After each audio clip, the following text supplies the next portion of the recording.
Hello guys, welcome back to the channel. In our Premier League roundup this week, we're joined by Doug, whose channel is the Dugout Football channel, Jack from Anfield Road TV, and Tony from It's All Black and White will be joining later. All the channel links for the guys are in the description below, so check those channels out afterwards. So tonight, got a lot to talk about. So we're going to talk about the epic 2-2 draw between Liverpool and Arsenal at Anfield. And I said it's another thought I'd say. Andy Robertson accusing linesman Constantine Hatzidakis of elbowing him at half-time. The shocking VAR decisions in Brighton's game at Tottenham. Newcastle's turnaround against Brentford and Crystal Palace's fantastic second half in their hammering of Leeds United at Ellen Road. So if you're new around here, subscribe to Gage Football for more football content like this. Let us know your thoughts in the live chat or afterwards in the comments if you're watching later. So thanks, lads, for joining. So there's only one place to start is the 2-2 draw at Anfield yesterday. Got two Liverpool fans here, Jack and Doug. Jack, we've got to start with you, mate. Did yesterday's game sum up Liverpool sort of this season? The first half hour or so wide open, conceded too many chances, conceding goals. And the second half was thrilling football with the brilliant attacking players that Liverpool still possess. Yeah, probably the biggest Jekyll and Hyde side in the whole league. I think you lads as a neutral watching Liverpool, you're probably like, what's happened? Obviously, the midfield issues, of course, but I was very concerned when we got 25, 35 minutes into that game. We seen it against Real Madrid, good 20-minute spell. Then Real Madrid just took us to town, especially at Anfield. And I've watched plenty of Arsenal games this year where they've done it to the best sides, and it could have easily been 3-4-0 up. They could have potentially won the game. Obviously, we'll speak about the second half and that counter-attack as well. But yeah, frustrating, mate. It's been an accumulation of, can we just get this season over and done with? But like your lads, there's a lot of transfers coming into West Ham. There's going to be a whole host of changes, in all honesty. The quality, quite frankly, isn't there in the midfield issues. And we know that the gaping issues in every elite side in the Premier League, the midfield is the biggest battle. 9 times out of 10 this season, we've lost the midfield battle, even against the likes of Fulham, Bournemouth, Christ, a couple of weeks ago. But yeah, I was very thankful that it was 2-2. Could have easily have ran away with us. Ran away from us in the first half. Yeah, but it could have gone the other way. I mean, if Canate got his night on it or he stuck his foot out, it could have been 3-2 to Liverpool, which would have been crazy after that first half hour. I mean, Doug, are you obviously glad in a way? Obviously, you guys turned it around second half, kicking towards the Kop, but you also slightly disappointed they actually didn't deserve to get the win either. It was a mad game of football. I mean, that first, I don't know if Jack will agree with me, but that first 30 minutes, I thought Arsenal could have been out of sight. It could have been about 3 or 4. I think as well, I think Xhaka getting involved with Trent was really silly. I think he kind of ignited the crowd, and I think it got us back in the game. Obviously, Salah scores, which was very, very good. That second half we were much the better team. Tale of two halves. Basically, Arsenal had the better of the first half. We had the better of the second half. So I think in the end, a draw is probably fair. But yeah, that Canati chance. I don't know what he was trying to do. I don't know if he was just trying to chest it down, or maybe it was too low to head into the net. And then obviously, same sort of incident where obviously Salah's brought down, and then Arsenal go up the other end, and yeah, Martinelli actually picks out a very, very good pass for Saka. Then it could be a completely different game. We're probably talking about Arsenal maybe winning 3-2. And yeah, Salah missing the penalty as well. I don't know if Jack agrees with me, but I kind of want to see Salah off penalties now. I would like to maybe see like a Milner or a Fabinho on pens. Yeah, Fabinho, Sam at Monaco, he had like a 100% penalty record. Then obviously the only penalty he's missed, Fabinho, was obviously the friendly against Torino when we first signed them, but it's a friendly. It's that mentality as well, though, Doug. I think it does seep into your game. I think especially, obviously, the Tissier, there's legendary penalty takers. I think there was a great statistic on Monday Night Football a couple of weeks ago. Obviously, Ivan Toney missed this weekend, but he then stepped up and scored the resulting second penalty. So, yeah, it's the psychological, mental capacity of Salah this season.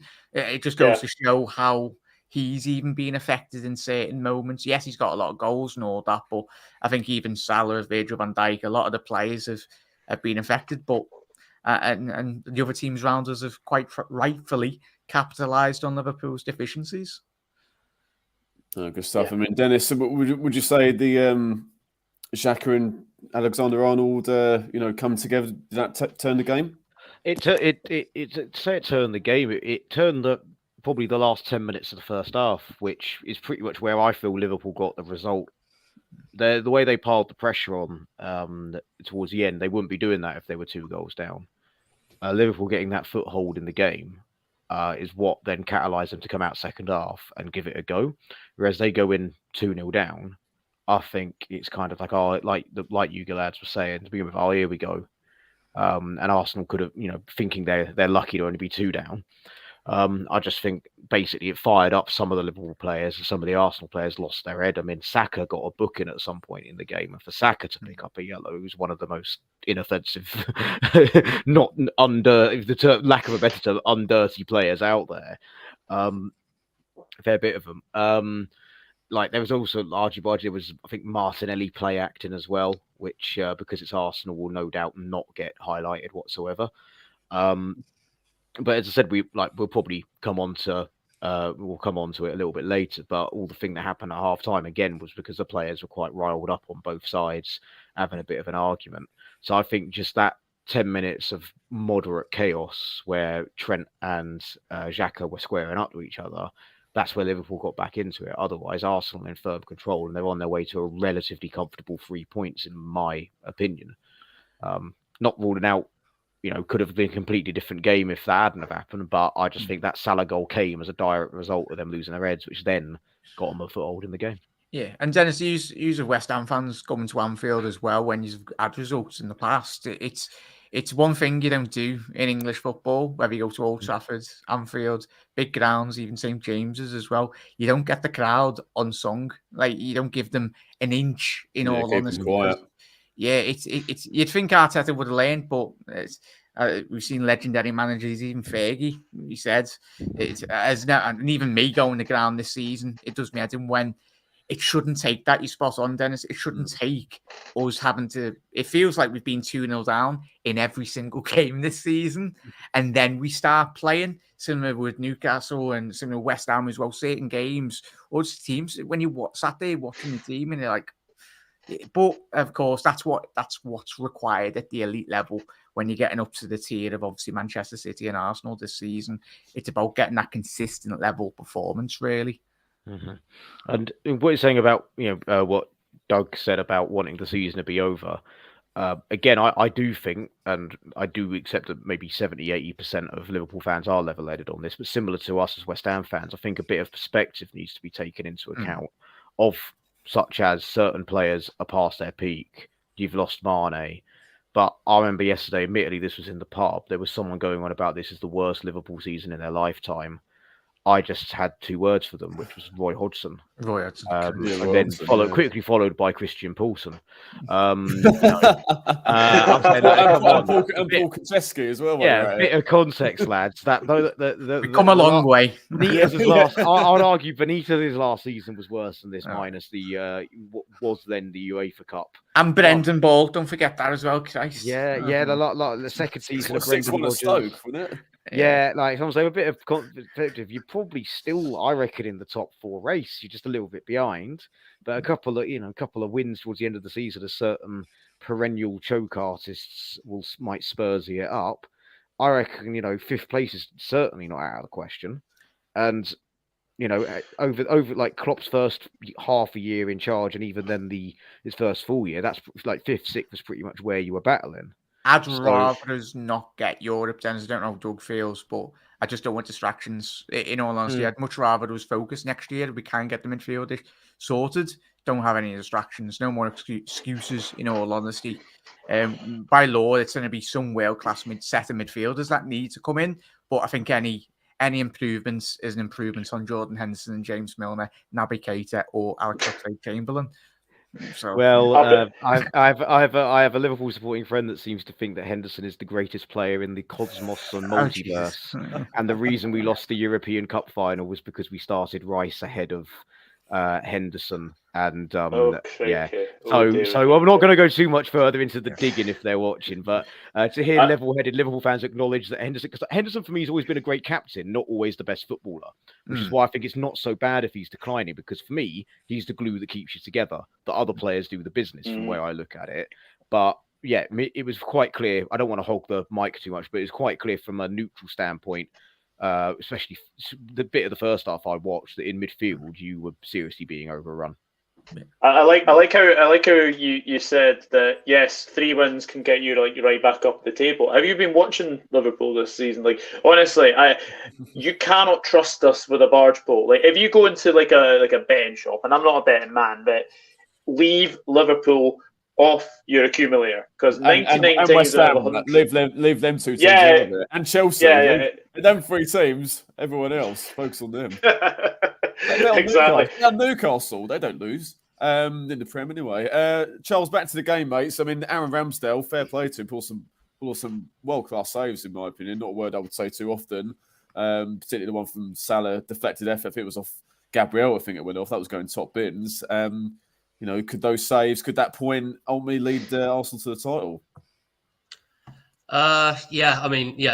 He's done a great job in those last sort of few minutes to keep them with the point. It looked like it was getting out of their reach towards the end of the game, a great save, tip round the post from Salah, and then you can argue it's a great save, or you can argue it's a terrible miss for Konate's opportunity.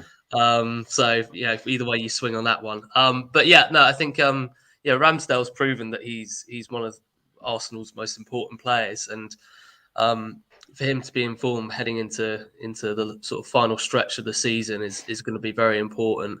But I think, you guys have discussed it all a little bit already, but I think the one thing that will cost Arsenal the league is, them getting too emotional during games and almost like tiring themselves out. And like you say, giving the advantage to a Liverpool team that run off of the fans getting, kind of pumping them up and everything. So, and that's part of the identity that Mikel Arteta has instilled in this Arsenal team. It's kind of a team that runs on emotions and kind of high intensity. But just, watching City against Southampton, like they're just so cold and calculated. For them, they're going to have to mirror City in that respect, because you can't get too emotional, and you can't have you can't be getting up in arms against a team like City. Obviously, that's going to be potentially the game. I mean, obviously, the Liverpool Arsenal game is contender for game of the season already, but I think City Arsenal will certainly, hopefully live up to expectations when that comes through. But yeah, it was a point gained rather than. I mean, you could look at it as 2 lost, considering they were 2-0 up. But the way the game was heading, and like you say, the important saves that were made, I think it was actually in the context of the title race, a point gain for Arsenal. Because if they lost that game, then it would certainly give a bigger opening to City to sneak in and overtake them.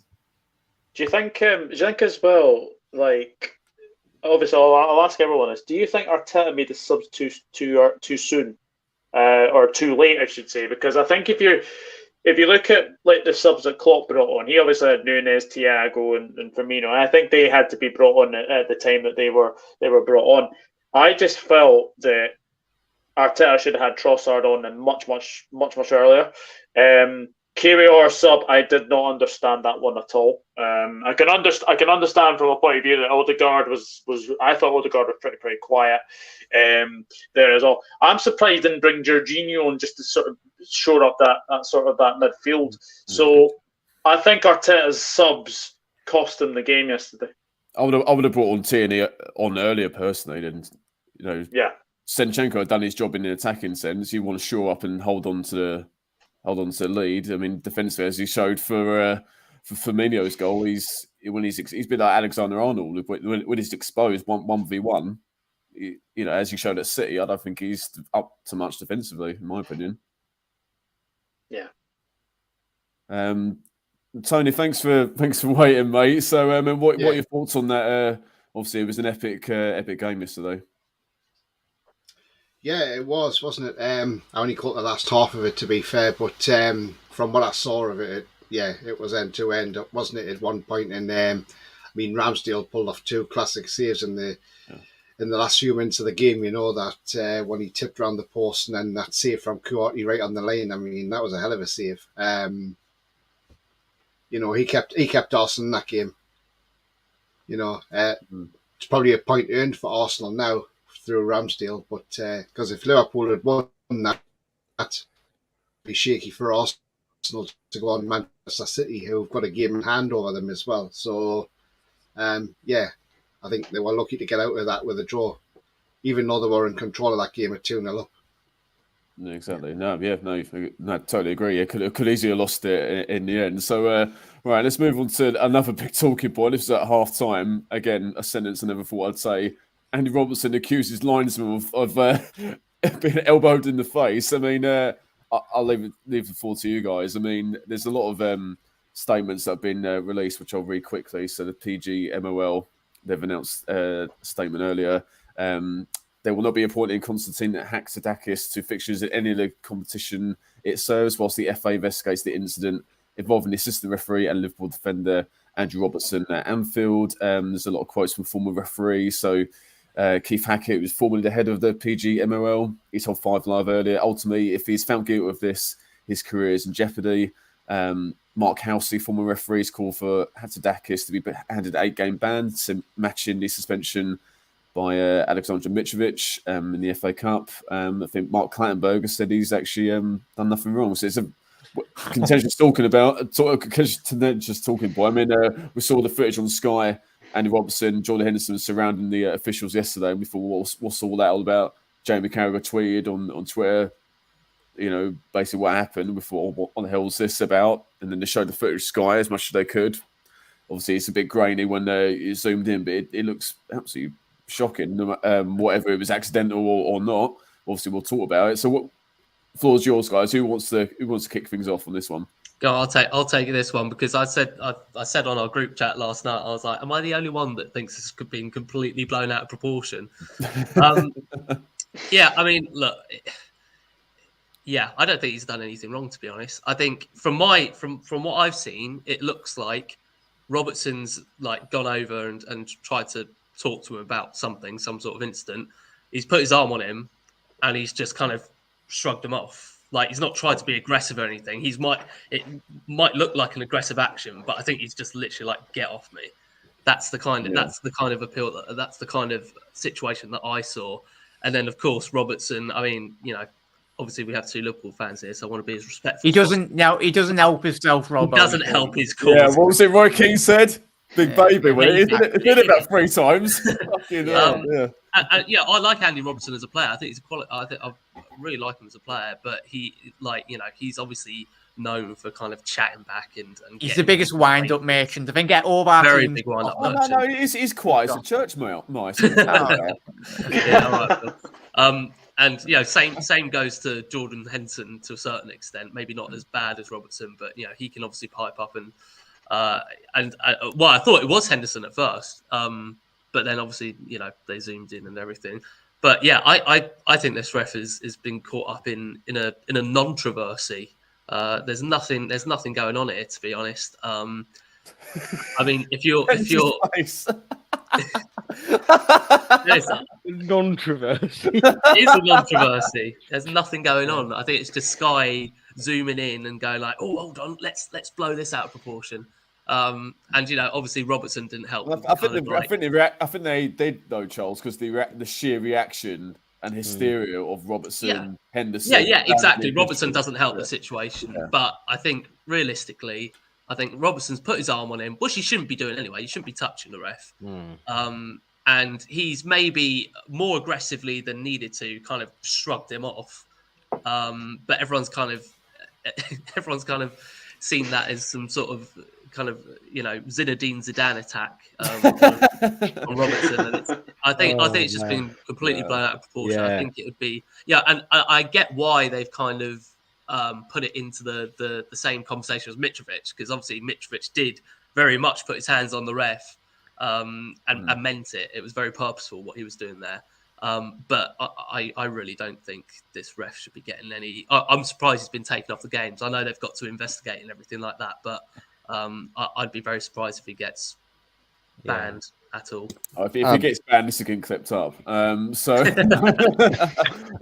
come to your Liverpool fans' perspective, Jack and Doug. I mean, Tony, from the bits you've seen from the clips and the talk on social media and on the internet, etc. What have you made of the incident?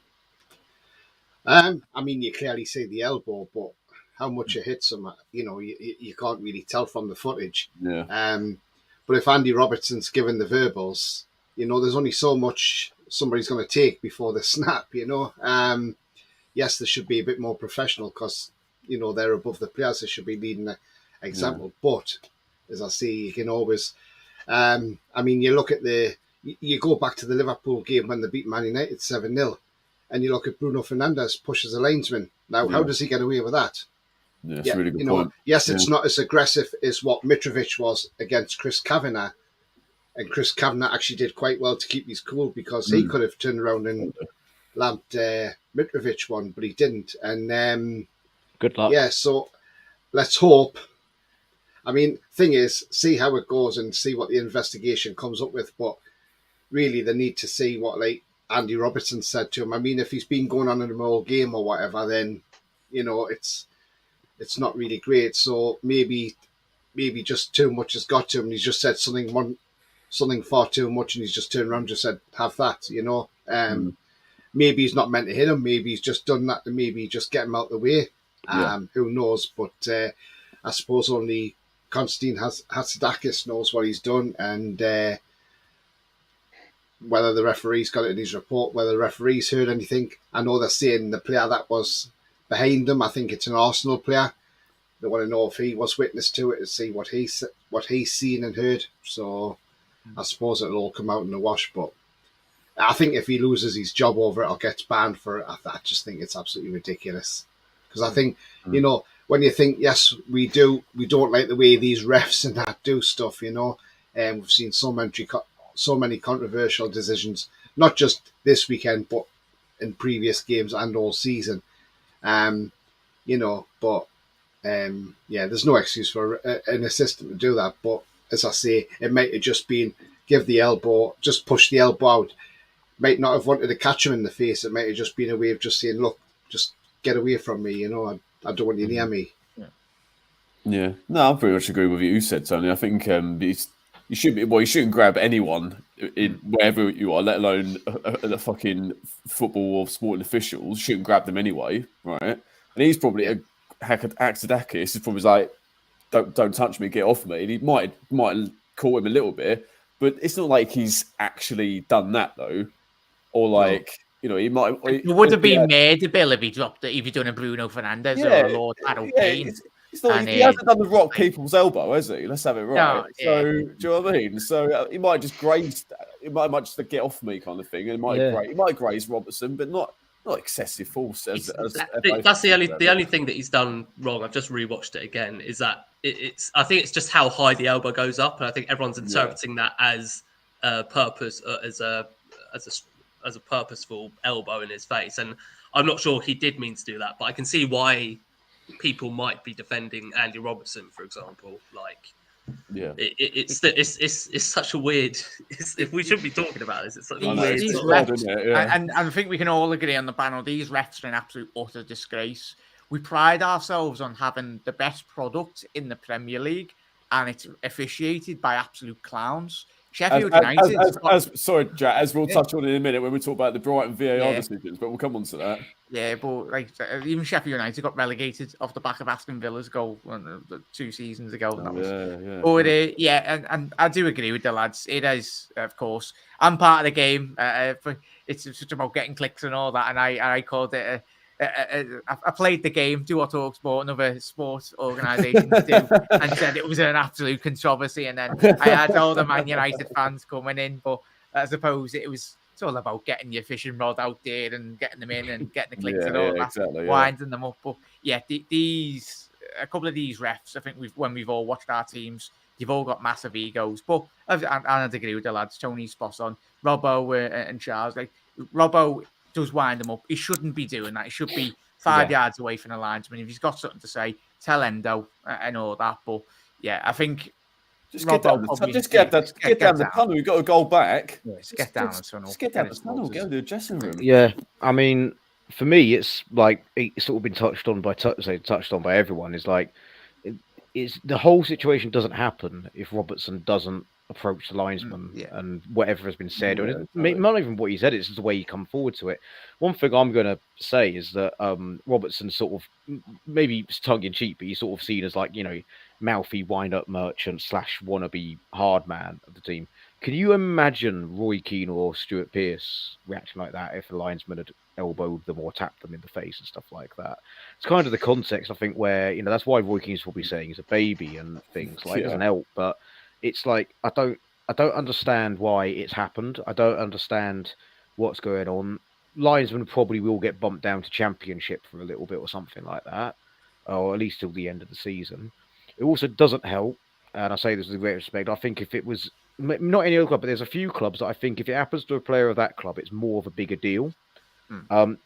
Specifically considering, like, for example, if that were to happen to Brighton after what happened against Spurs, it'd be like, oh, now they're hitting us as well as screwing us over. And I do think, obviously, because there's the stereotype of, Klopp complaining about officiating, quite often he has a fair point, and what you're saying about the referee, the best everything in the world, and we've got some absolutely atrocious referees. And we thought with Howard Webb that it was going to possibly improve him being put in charge of it. Remains to be seen. But I just think that probably doesn't help things. That then, if they do punish the linesman, it looks like, oh, they're giving in to pressure from a bigger club. Which is why...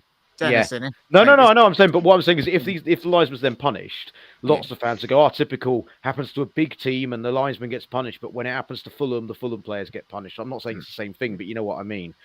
So I think it does put the FA and whatnot in a difficult situation because of the reputation and because of the, the potential scene of favouring certain clubs over others.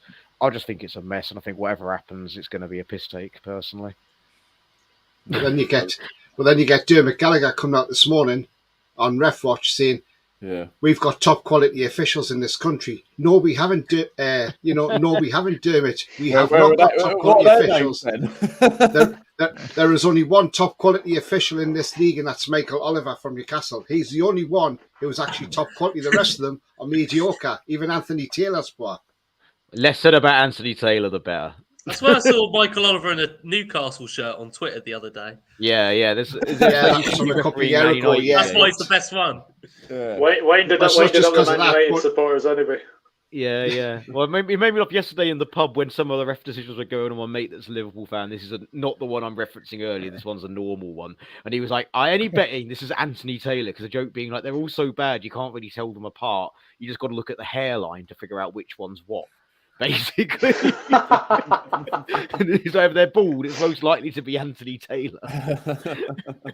Atkinson as well, he's up there, Christ. And David Hughes, a poor referee. Paul Tierney, the one that had yesterday, he's poor. He was our referee against Forest when we had a goal ruled out for an offside, which was never an offside in the first place. Oh yeah, why VAR even looked at that is still, even Dermot Gallagher said, why did VAR look at that? And if these are the referees, it was never offside. The quality of the linesman as well, like not taken away from the performance. But when you beat us 5-1 on Wednesday, I'm right by the goal where the away fans is, where you scored second half, and that linesman was so slow at keeping up with the play and stuff like that. I think there was one bit where one of your boys was offside, got the ball on the attack, but the referee had blown for a foul in the middle, and our coach staff was screaming at the linesman. Like, what are you doing? You're flat-footed. You're on the halfway line. So it's not just the quality of the referees. It's the quality of the linesmen. I'm just giving that as one of many examples I could give of poor linesmen that I've witnessed this season, sitting where I sit at the taxpayer stadium. Right. Well, we'll go to the chat quickly. So I love this username, Toblerone. I love it. Okay, got Toblerone picture as well. That's fucking brilliant. All right, thanks anyway. I've shrugged people off before, but it doesn't require full elbow. Yeah, pretty much. Good stuff. So, Doug, what obviously we discussed it at length, but your thoughts on the elbow gate? Pretty mad, isn't it? I don't think it's something I've ever seen before. It's pretty mad. It's pretty mad. I think it's almost like Robertson actually wanted to actually go over and speak to the linesman. I don't think he intended to obviously give him verbals or anything like that. I just think he wanted to maybe go over and talk to him. And unfortunately, what's happened is obviously Hatzidakis has obviously had, elbowed him. And then Paul Tierney gives Robertson a yellow card, which baffled me to say the very least. I didn't think Paul Tierney had a good game yesterday, I've got to be honest. I think there were a number of decisions in that game that really baffled me. I mean, the one real decision that baffled me was the penalty that we actually got that Salah missed. I didn't think that was a penalty. I think Jota's actually waiting to initiate the contact from holding, and I don't think that was a spot kick. So I think Arsenal got a little bit fortunate from the fact that Salah missed, but I think justice was done because I didn't think that was a penalty kick at all. Yeah, I think there was the later one where Salah was grabbed from Gabriel. I think it was. It's like, well, if that's anyone else in the box, but Mo Salah, for whatever reason, has a bit of reputation, but it doesn't get a spot kick. So look at Harry Kane gets that all day. I'll tell you that. Yeah, exactly. Yeah, especially if Decore's doing the challenge. Let's move on to talk about decision making and shocking decisions. Well, we touched on it. VAR at the Tottenham Hotspur Stadium, Tottenham against Brighton. Just quickly read that. Howard Webb, we spoke about earlier, he's apologised again to Brighton for the officials' failure to award them what was the penalty in the defeat at Tottenham. It's the third time this season that Roberto De Zerbi's side have been on the wrong end of the decision, which is later deemed to be incorrect. Well, there's a huge amount of controversy throughout that game, but a particular decision was Matoma, who was looked to have been absolutely wiped out by Højbjerg in the box. Looked an absolute stonewall penalty, but neither referee Stuart Atwell nor VAR official Michael Salisbury deemed it to be a penalty.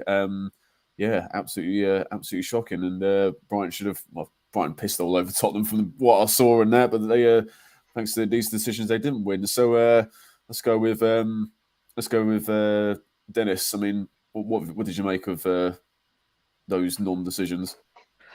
It's just quite typical. I mean, although I think it's a bit of a stretch, there's been a lot of comparisons on West Ham Twitter to the extremely questionable decision making that refs made in 2016 when we were challenging. We were looking to beat both United and City to fourth place for around March time. I remember Kiate got 2 red cards, both of them got rescinded in like 2 home games that ended up being draws. As a result, there was the Arsenal game that if a mate John's watching will remember, where I'd had my head on my hands Neil Warnock style 3 years before it happened, when we had 2 goals disallowed. There was a foul in the build-up for Koscielny's equaliser, and I don't know how the fuck that happened. It's getting vibes of that because Brighton are threatening to go a little bit further than what we did, what Leicester did basically, and they're looking like they could quite easily challenge for top 4 if they get those decisions. Then they ended up losing to Spurs, who are currently 4th, that are apparently in meltdown at the minute, despite being 4th. It's quite ridiculous. It's consistent, and it people like Mark Goldbridge are pointing out, saying, "Look, I'm a fan of a Big 4 air quote team, and I'm pointing out that there's a bias towards these big teams to keep them where they are." It's very obvious, and that apology, well, that's all well and good, but is that when Brighton finished 7th or 8th, is that going to make up for it? No, well, exactly. I used to think the bias again. I thought VAR was brought in to stop these bad decisions or perceived bias. I thought the bias thing was a little bit rubbish, but now I think it's getting more obvious by the fucking match day. I'll be honest with you.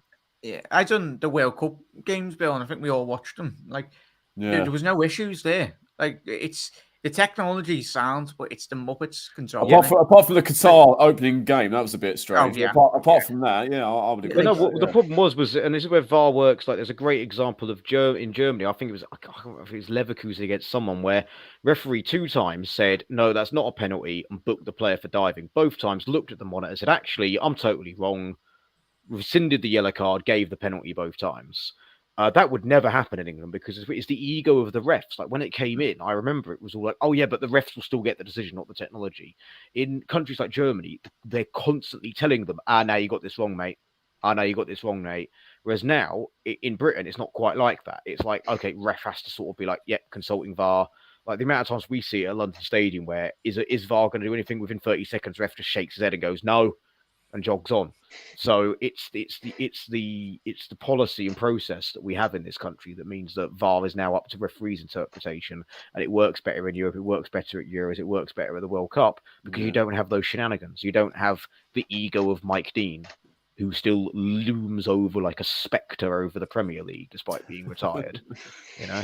So, Doug, I mean, obviously, a lot of clubs are going to go for a big rebuild in the summer. Obviously, Liverpool and Chelsea and other clubs. Do like the PGMOL, Howard Webb, do they need to go for a similar rebuild in terms of either getting new officials, getting the train up to speed with VAR using the summer to do that? Because it's just getting out of hand now. I mean, that Mitoma decision, I think that's the worst decision I've ever seen. I think if you spoke to anybody... It's worse every time you see it. Because it's so clear cut. It's like coming together. It is so blatant a penalty that literally, if I spoke to anybody that actually saw that decision, I think everyone would have said that was 100% a penalty. I think as well, Brighton should have won that game because I think they've had 3 legitimate goals ruled out for absolutely, nothing as well. I think Welbeck's unlucky not to get a goal. I think Mitoma off his chest, and obviously that goes on to be handball. It's getting ridiculous. And I think since Howard Webb has come in, yes, people can say, "Oh yeah, it was VAR wasn't great to begin with." But I have to say, I think since Howard Webb's come in, I think it's got a lot worse. And I honestly, I just think that the decisions that Tottenham got against Brighton to win that game was absolutely ridiculous. But yes, I 100% agree. I think VAR and as Jack said, is basically the technology is not the problem. It's the Muppets that are literally upstairs or 300 miles away in this truck watching the games unfold. It's something needs to be done. Something needs to be done. The funniest thing is as well that I actually think England is probably the only country that actually doesn't have actual good people working on the VAR. I think everywhere else you see Bundesliga, Serie A, La Liga, wherever the VAR is, I think everywhere else is working fine. England, we just have a problem, especially up in Scotland. We've got absolute muppets running our game, and VAR doesn't. It's dividing a lot of opinion in Scotland as well. There's no ramifications, though, boys, is there? At the end of the day, when you might miss the game, and that's it. Well, what punishment's that? Imagine if Brighton miss out by the Champions League football by 2 points or something crazy like that. Mm-hmm. If I was Brighton, it might be drastic, but you'd be taking them to court. I'm surprised Sheffield United never actually took them to court, the Premier League. Well, Sheffield United have a habit of taking people to court, don't they? True. Tony, what did you make, particularly that Mitoma one by that foul by Højbjerg? I mean, it's ridiculous how well, first of all, Stuart Atwell didn't see it. He's got a habit of not seeing things, like ghost goal, etc. But even Al VAR didn't see it either. It beggars belief. Well, it should have gone upstairs to VAR, and they should have said, "Hang on, that's a penalty. You've got to go and have a look at the monitor." Yeah. The same with Lewis Dunk. Longley's got 2 hands on him and pulls him back. That's a penalty all day. The goal from Welbeck, it actually hits McAllister's hip. Doesn't even touch his hand. It hits his hip. How did they deem that handball? Have they seen all the angles to see if it's hit his hand? You know, it's like they're out to help Tottenham out to make sure they can try and get back to the top 4. It seems that way. I mean, you look at Harry Kane, go to Everton last week. Decore, yes, puts his hands up in his face. It's a red card. But Kane makes an absolute meal of it. He should be banned for making a meal of it, you know. But they won't, because they'll protect him because he's the England captain. At the end of the day, they won't say nothing wrong about Kane because they're not allowed to, because, like I say, he's England captain.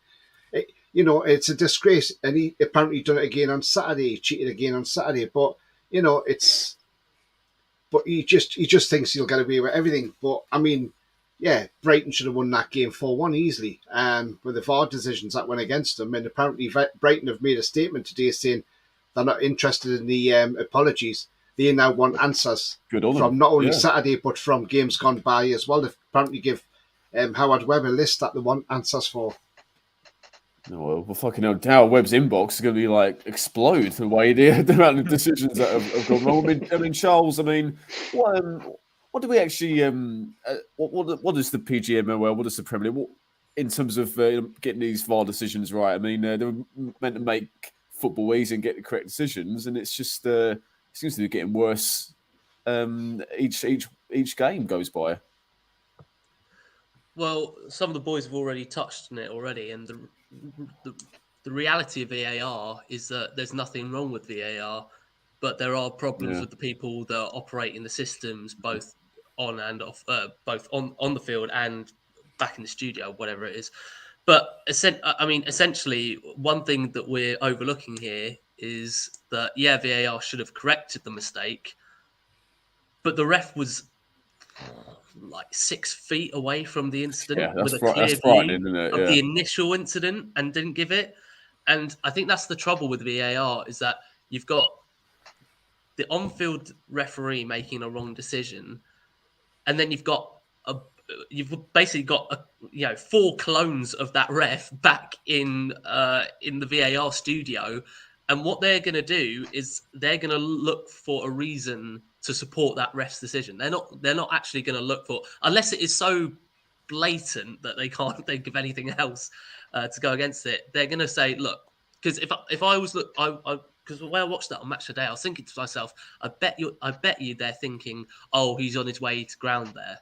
Oh, I bet you that. Okay, fair enough. All right, we won't give it because it looks like he's going down to ground there already. Even though it's stone cold foul all day, every day. I mean, that's potentially worse than the Jared Bowen decision against Chelsea, and we know how shocking that decision was. Oh God, yeah. Don't remind me, mate. I know, I'm sorry, mate. It's fucking there. I know you're caught up in the fucking live. Live Billy before that Horschel. was, yeah, exactly. Live that wasn't a foul, let alone fucking 6 replays later. But I think the only real way for not only VAR but refereeing to improve as a whole in this country is through checks and balances. We need proper checks and balances, and I know you've got PGMOL and FA and stuff, but they don't do anything. They don't do anything. They just protect the referees, which on one hand is absolutely fair because they get a lot of abuse, but we're also basically condoning poor refereeing standards. And so one of the first things that should be introduced, and I know it's been pushed back time and time again by each referee in chief, is there needs to be accountability after the game, straight after the game. There needs to be refs need to be interviewed and said, why was this decision made? And then they can either come out with clarification or they can apologise for their wrong mistake. Yeah, or Charles, sorry to interrupt, but even I think Howard Webb has said this might even happen at some point, is you can hear the officials talking like they do with cricket, rugby union, NFL. Yeah, where you can actually hear the discussion taking place. Because, if you're watching it on TV or at the stadium, you don't have a fucking clue what's going on half the time. And that needs. I mean, realistically, I don't know how the hell that hasn't been installed already. I remember watching a video of I think Jared Gillett, because he was obviously one of the top A-League referees. Now he's just another shit Premier League referee. But when you watch him conversing with his assistants and the VAR, like you're listening to everybody saying, and you're agreeing with him. You're like, right, yeah, he's acknowledged that, and he's acknowledged this has happened. And I feel like referees are going to be, you know, in some ways more pressured to actually get the right decisions once they know that they're being properly, Scrutinised. scrutinized exactly Yeah. by not only the bodies involved, but also the fans, because the fans exactly. deserve to watch a decent product on the field with as minimal amount of restriction by the referee as possible. No, I totally agree. Right, let's move on from VAR to stuff on the pitch. Tony, obviously Newcastle had a brilliant season, but a great turnaround against Brentford on Saturday. Yeah, absolutely. I mean, we didn't start off that game well. First half, we were absolutely atrocious. It was like we were tired. I mean, obviously after the West Ham win, we stayed in London and trained in London, so we weren't at our own training ground. So maybe that had something to do with it as well. But we're playing 3 games in 6 days. Not complaining about that. Not like Eric Ten Hag complains. But yeah, first half we weren't great. Botman went in with that challenge. It was a penalty. Ivan Toney missed it. Obviously, he hates us with a passion because Rafa Benitez, when he was our manager, got rid of him because didn't deem him good enough. And then obviously they had that goal disallowed, which wasn't offside. It was marginal, but it was offside, so it was rightly so disallowed. Then they get another penalty. Now, this is where it comes contentious because I'm looking at this and I'm watching this live on TV and I'm thinking, well, hang on, this isn't a penalty. Why are you taking so long to look over this? Isak's gone in to get the ball. Rico Henry's come flying in. He's put his head down to try and header the ball. Isak's then trying to put his foot out the way. And I'm thinking, well, hang on, why does this keep going on? Why do they keep scrutinising this? What are they trying to do here, And then all of a sudden, referee's going to monitor. So after looking at this replay for 20 times, they decide then to send Chris Kavanagh to the monitor. And so Darren England on the VAR says to Chris Kavanagh, you need to go and have a look, you've made a howler. Chris Kavanagh has 2 glances and says, penalty. And I'm like, hang on. It's just took VAR 20 looks at that replay to get you to go to the monitor. You've had 2 glances and saying it's a penalty.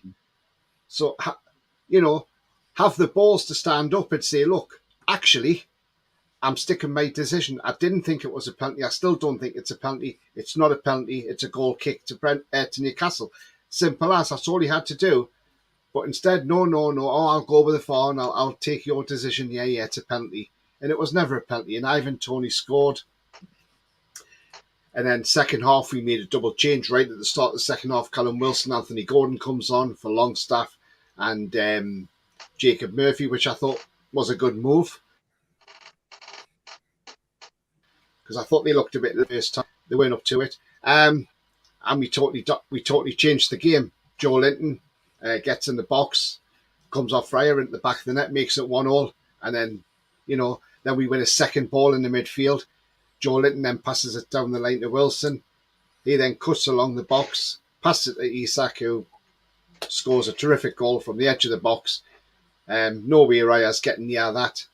Makes it 2-1. Callum Wilson scores. That's ruled out for a supposed handball, even though his hands are down his side. But because it's touched his hand, but apparently it touches a Brentford player's hand as well. So, I don't really get that, but that's fair enough. And then that game, they started coming back into it. They had a couple of free kicks. Paul pulls off a terrific save because when he parries that ball out, he doesn't just put it in front of a Brentford player. He pushes it out so it goes to a Newcastle player so they don't get a second bite of the cherry. So he pulled off a couple of great saves in that game, helped us stay in it. And we deserved the win at the end. Anthony Gordon got taken off. We all saw that he got a bit annoyed at Eddie Howe. Yeah. But Eddie Howe come out and said he was feeling his ankle, so he thought I'd better bring him off. Plus, he was given free kicks near our box, which wasn't great. But that's all under the bridge now. Apparently, that's all sorted out. Eddie Howe's obviously read him the right act and told him, You can't behave like that. No. But no, all in all, it deserved 3 points because I thought we did well to turn that game around. It was a tough place to go to. I'm not going to lie. Brentford's a hard place to go. Yeah, I it's a played really some good decent result. stuff. But to get 9 points in 3 games in 6 days, I think is absolutely terrific. Like I say, you can complain with Rashford's gone injury because we're playing all these games. Well, hang on a minute. We've played 3 in 6 days. We've got no injuries. It's down to his fault. That's his fault because he's not managing his team properly. Where at least we left Isak out on Wednesday and brought Wilson in place of Isak. See with Joe Willock, he was left on the bench and Joe Linton came in.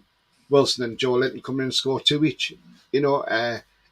But it just shows you can rotate the squad. So why couldn't Ten Hag rotate his squad? So Rashford's got an injury because we've played 3 games in 6 days. Tough. At the end of the day, that's how it is because you've got to catch up on these games because obviously when the Queen passed away, that's why the West Ham game was played on Wednesday. Yeah, as you say, very good, mate. Yeah, it's been a great week for Newcastle. 9 wins out of 9, and if you're going to finish in the Champions League places, going away at Brentford, coming from behind, they're the type of games you've got to win, or at least get a point or get something out of the game. And for them for Newcastle to do that was a brilliant effort all round. Doug, I mean, do you think Newcastle? Do you think Champions League is there for the taking now? I think it is. I think they've been excellent this season, and I think they would definitely deserve Champions League football. I think the way that Eddie Howe has done his team this season has been very, very good. And yes, Newcastle United may have like new like wealthy owners, but I like what they've done because I think yes, they have brought players in, but they've not spent that amount. A lot of money. They've not really spent a lot of money. They've kind of had faith in their squads that's been there for a while. But like Isaac, Botman, Pope, they've been 3 fantastic signings, and I think a lot of credit has to be done to Eddie Howe for Joe Linton's performances this season because he for me is one of the most improved players this season by a completely long way as well. Yeah. Yeah, so for me, Newcastle United have been fabulous, and 3 wins out of 3 is fantastic. And Ten Hag complaining about scheduling. If that was Klopp, there would be outcry. So it doesn't surprise me. Nothing surprises me anymore with Eric. Actually, should I call him Eric Seven Hag? Yeah, I'll call him Eric Seven Hag. Nothing surprises me with him anymore. Charles, I live for, mate. So, Charles, I mean, obviously Brentford have had a great home record, but I mean that it just shows how Newcastle are the real deal. They can go a goal down, make 2 great changes, bringing on the likes of Gordon and Callum Wilson, 2 fine players, and to get 3 points when you're down at half time. I mean that shows obviously great character and ability. Yeah, I mean Newcastle. Just so impressed with them this year. I mean, look, obviously we know that they've got the new finances in, which have obviously helped tremendously. But you've also got to realise that when City had their finances coming straight away, it didn't go so swimmingly at the start. It took quite a few years of teething problems for them to get into the swing of things. But I think Eddie Howe's done a great job of kind of balancing the kind of this huge takeover, but balancing that out with quality product on the pitch. Obviously Newcastle played us the other day, and they were impressive. And like you say, the options on the bench are going to serve them well in a potential European campaign next year. So they've done really well. And I guess Brentford as well. I mean, early in the season they were looking at getting up into European places, and they've sort of dropped off a little bit. But I'd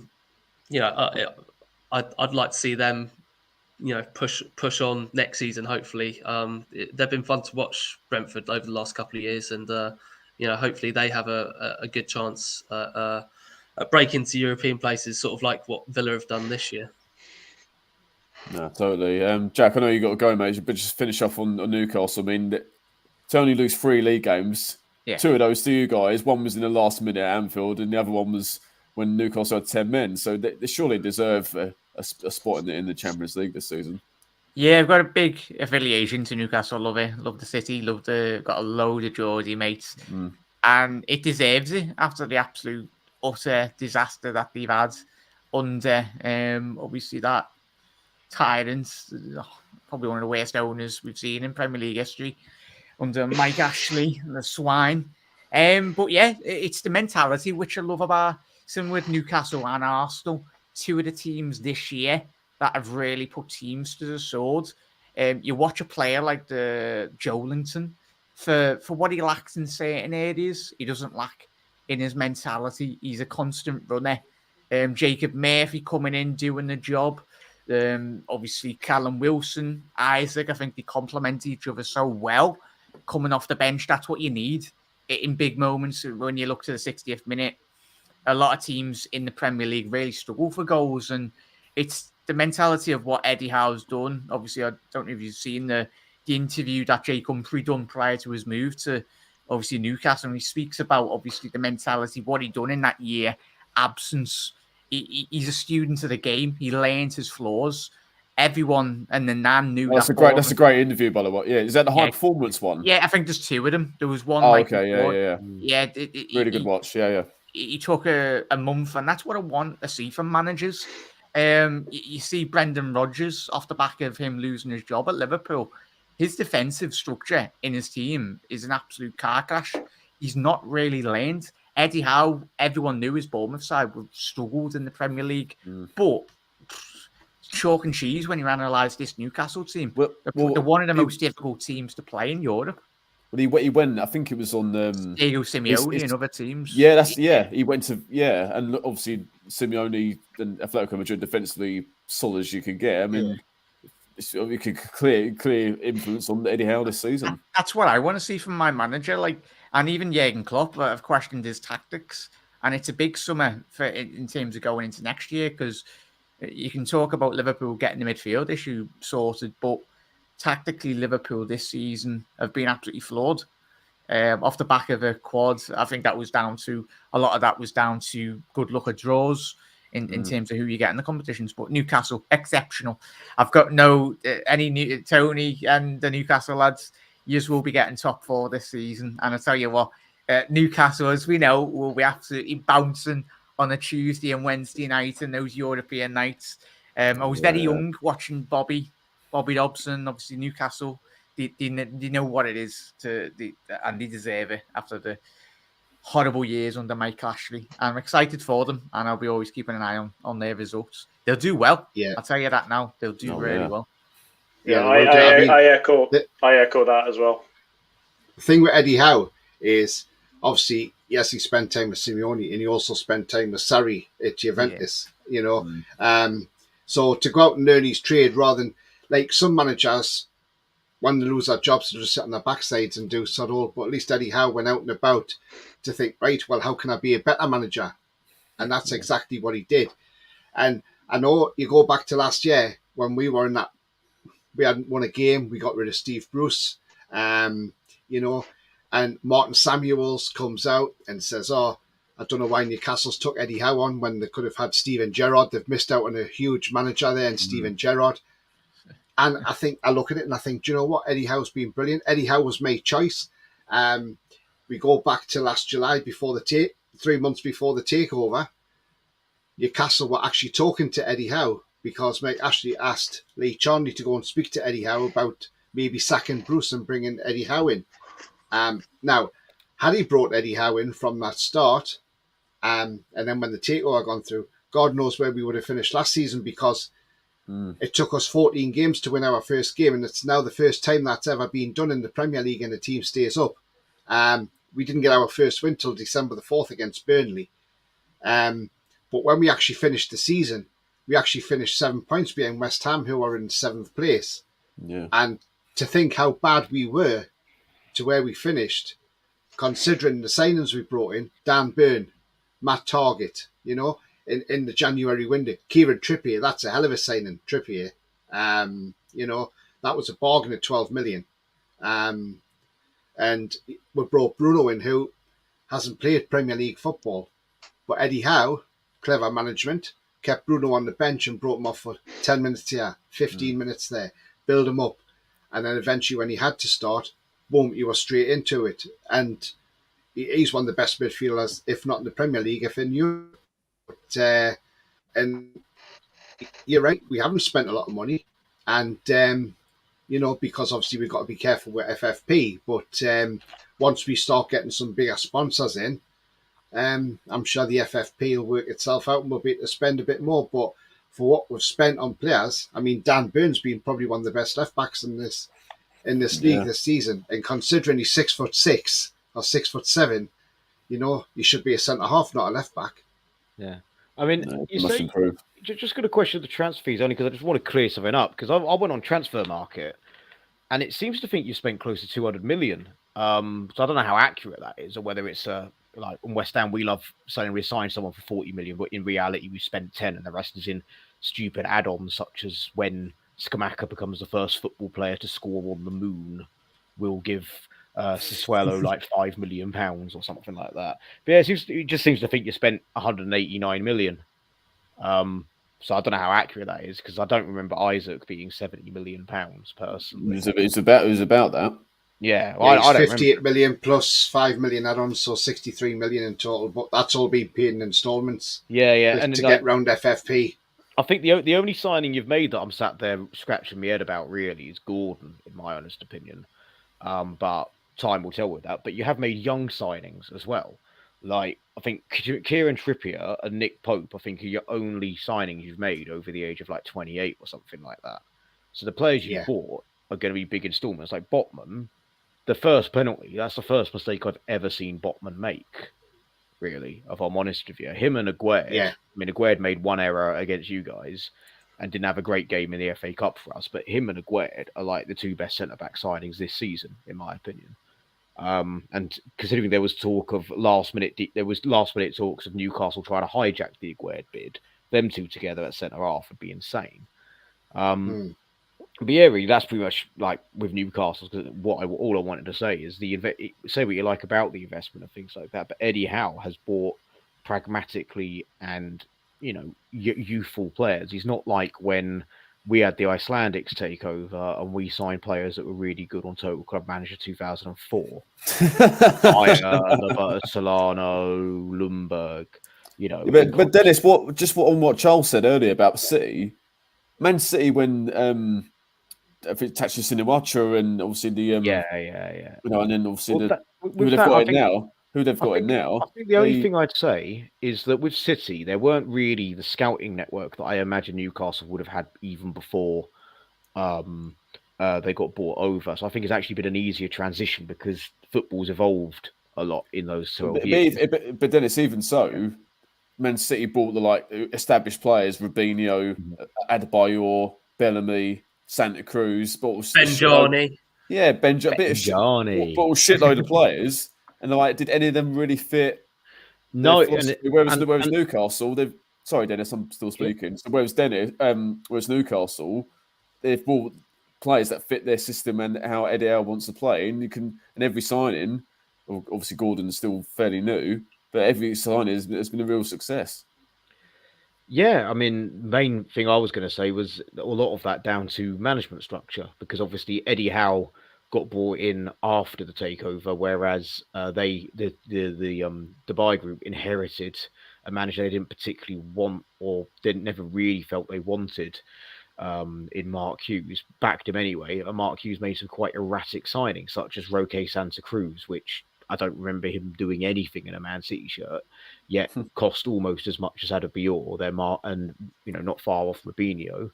Whereas Newcastle, they've brought in maybe 10 players, whereas City were bringing in 10 players a year from when the Thai businessman took over under Sven and so forth. So I just think it's been a lot more pragmatic. And also there's obviously an identity they've gone for, whereas City have just gone, he's good and he's available, we'll get him. Yeah, We'll well, pay him double what United are offering him. And Chelsea are bad examples of that, as we've seen this season as well.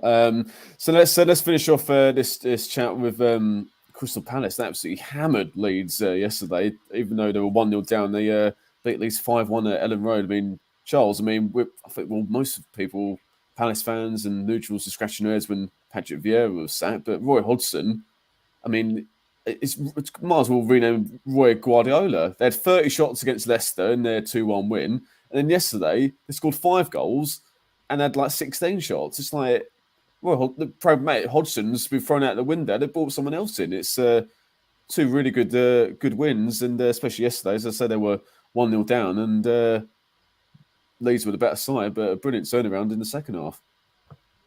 Yep, sometimes it just takes a fresh pair of eyes, doesn't it? Roy's obviously got that affiliation with the club from not long ago. Obviously he's he knows these players, a lot of these players very well. But yeah, I mean, who would have thought that in his first 2 games he'd be picking up the amount of goals and shots that he's had in his first 2 games of this new tenure. But yeah, I think Palace is going to be fine under Hodgson. Like I said, he knows a lot of these players. He knows a lot of their strengths. And he'll, I thought he'd get some shithouse victories, especially against a team like Leeds, who are down struggling themselves. But I mean, he's part of me does contextualize the win yesterday by Leeds just completely capitulating. Oh yeah, like Moses in the Red Sea for some of their defenders. 4-on-2. It was a joke. Honestly, the 4th goal. I mean, Palace did take advantage of just a terrible second half from Leeds. Yeah. But yeah, I mean, Palace I think are going to be all right if they perform like that for the rest of the season. Yeah, and it's great to see. Hodgson. I don't know whether you saw his post-match interview as well, but he was. He's a good personality. He's a nice personality, and I couldn't stand him when he was England manager. But as soon as he came out of that job, he was back to being Loveball Roy boy again. And yeah, I think Palace is going to be fine. Leeds, on the other hand, blimey, Javi Garcia's got a massive task on his hands to keep them up. I think as it stands, it's they're just above the relegation zone, aren't they? Yeah, about 2 points. Yeah. Yeah, but boy, looking at their squad, looking at the way they play, I would not be surprised if they snuck back into the relegation zone before the end of the season. But yeah, there's going to have to be a lot of soul searching in the next couple of days. No, definitely. So Dennis, I mean, Javier Gracia's come in, actually done pretty well. Got some good results, but I mean, was yesterday just sort of typical of Leeds?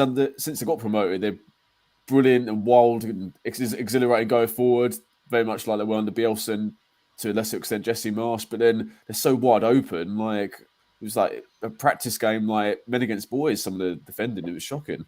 Well, first half, it was all Leeds pretty much, and it's just sadly it is a trademark of a Javi Gracia side. I mean, he's the guy that took Watford to an FA Cup final, but also one of the most erratic, tactically irresponsible managers Watford have ever appointed under the Pozzos, and they've appointed quite a lot. I mean, he was hounded out of the club. He was hounded out of the club very early in that 1920 season. But then Pearson came in with the expectation of, well, we're going down, and Pearson will be their championship manager. But it was more. There was rumours of Troy Deeney effectively needing to be the manager at times. There was talk of players changing the system at heart in the tunnel before going out because of how absolutely, like, why are we setting up this way? There was also talk about one, I can't remember who they were playing against, but he decided he wanted to play with 3 holding midfielders and 2 number 10s, no striker. And they were just a bit like, what? Okay. So they've gone out of the frying pan into the fire, admittedly Jesse Marsh in the middle, but from Bielsa's, Bielsa ball, which has an identity, Javi Gracia is a little bit all over the shop, trying to overthink tactics. And somehow, go on, carry on. I was just saying, so that's where it comes from me. Whereas, Palace have scored 5 goals, they've taken those chances and they hammered them. But the fact that Leeds let them go forward, I think Leeds are in serious trouble as soon as they appointed Javi Gracia. I was going to ask that, yeah. Yeah. Like I think they are in serious trouble. They will get the odd result because, like I said, he took Watford to a nearly top half finish in an FA Cup final. A lot of the time, capitalising on mistakes, but then there'll be games like this where they get absolutely turned over and are not in it. But first half, it looked like they could have scored 2 or 3, and then Palace just figured out how they were playing and how to exploit them. Jordan Ayew, in my opinion, one of the most underrated centre forwards we've got in the Premier League at the minute. We know his goal scoring is not that brilliant, but even he scored 2 yesterday. Yeah, that's saying something. He's a real workhorse, and he worked hard for those goals. But yeah, it wasn't. It was a little surprised that it was that high, but because Hodgson was never really known for being high scoring side, he's never really been smashing it. But yeah, a lot of people were laughing about Roy Hodgson being appointed, but I think he'll keep him up, and then they'll rebuild in summer because Vieira was super defensive. It ended in tears with him at Nice, and like Charles said, comparisons with West Ham with potential sticking with Moyes. All it takes is a fresh pair of eyes and telling certain players to remember how they play. And look, Palace look tried to totally transform. I don't think they had a shot. They didn't have a shot on goal for 3 games under Vieira. I was going to say, yeah, and they had like 30 against Leicester. No wonder Brendan Rodgers got sacked after that game. Yeah. So, Tony, I mean, what do you for the rest of the season? A few games left. Where do you see Palace and Leeds' fortunes? I think Palace are more or less safe now. I think a few more points. I think 35 maximum is going to keep anybody up. Because a lot of the bottom have got to play each other yet. I mean, like West Ham have got Leicester last day of the season. Everton's got Bournemouth. So, they're kind of playing each other. I think Bournemouth might have enough just to stay up because they're pulling out these results. Big results like Liverpool, Fulham at home after being 1-0 down to Fulham. Everton, I could still see them going, especially if they get a points deduction, because apparently that's got to be sorted out this season. Obviously, Burnley are waiting in the wings to sue the Premier League for last season, because I think Everton should have been done last season. I think Southampton have gone. I think, all in all, I think Leicester's going to go down as well. I don't think they're going to stay up. They're looking at Dean Smith. That's a random one. Yeah. And I looked at one of their podcasts and their fans outside the ground, and a lot of their fans were saying, no, we're relegated, we're done, we're down. I mean, they've got Man City at the weekend, Leicester. Yeah. They've got to come to St James's Park and play us. We've got to go down to Leeds and play them as well. They're not going to enjoy that. I can't see Leicester staying up.